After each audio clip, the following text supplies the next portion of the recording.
Sit down, buckle up, because I got some thoughts. So in a video where I said conservatives are always telling me that I'd be happier in California, even though my family has lived in the same part of Alabama for over 200 years, you say, I can promise you, if Democrats have full control, you still be just as poor and feel the same as you do now. Average people do not matter to politicians. Well, first off, Robert, I do not consider myself poor. I mean, I'm not in one of those fancy tax brackets, but my bills are paid. And also, I'm not a fan of supermajorities, no matter the party. I actually try to believe in bipartisanship. I mean, when you have one group of people who only do one thing, running everything, how do you expect to better everybody's lives? How do you expect a football team to win when the football team is made up of nothing but cornerbacks? I mean, my wife and I love each other, but we don't agree on everything. But when you put us together, we make a hell of a team.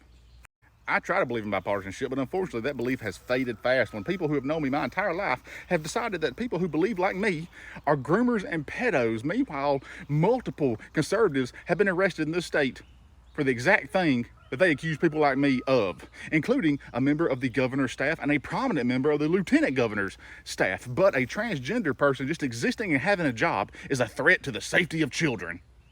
I try to believe in bipartisanship, but how are you supposed to compromise with people who think that a Confederate statue deserves more rights and protections than my daughter? But that's just because that's our history and we are pro-life. Meanwhile, we refuse to expand Medicaid, where a single mother with 2 children does not qualify for Medicaid if she makes over $4,600 a year. We refuse to expand Medicaid, which leads to rural hospitals closing and healthcare services closing. But we are pro-life, and we got to make sure that we save all of them babies up to the point to where we classify embryos as people, because we got to make sure that every baby is born. But we are closing labor and delivery services all across the state.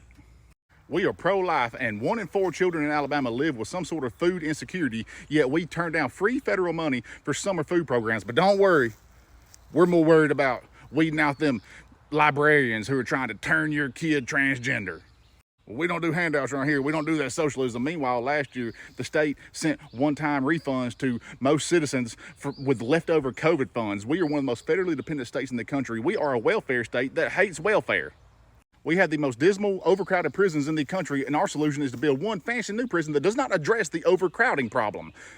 Our attorney general will let out a white cop who killed a black man, yet our parole rate is 8%, when we are keeping senior citizens who are at the end of their life in prison, and everybody who has done everything asked of them for the parole board, they keep in there. And if you die in prison, you might not get your organs back. Look, I love this state. I love Alabama. It's the only home I've ever known. It's the only home I will ever know. And all I want is for it to quit being the stereotype that it has been for hundreds of years.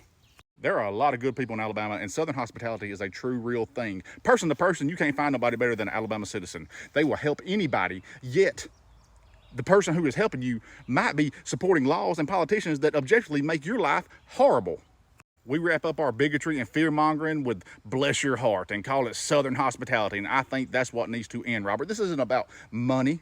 This is about good folks actually being good folks. Hallelujah and roll tide.